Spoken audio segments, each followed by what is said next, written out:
تحطي فلفل تمام، مفيش ادنى مشكله. طبعا انا هبدأ بقى في البراطيم.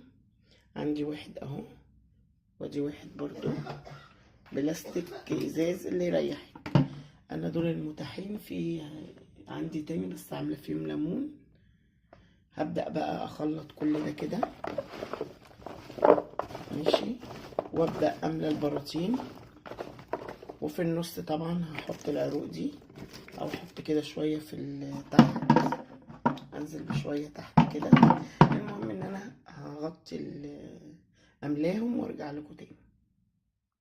حبايب قلبي مليت كده، جهزت طبعا كيس نضيف عشان اقسمه نصين واحطه على لما اجي اقفل. فتحت الملح ومليت هنا البوله. طبعا انا هفضي كيس كامل الاول، طبعا الكيس ده صغير. هحط معلقه سكر كبيره هنا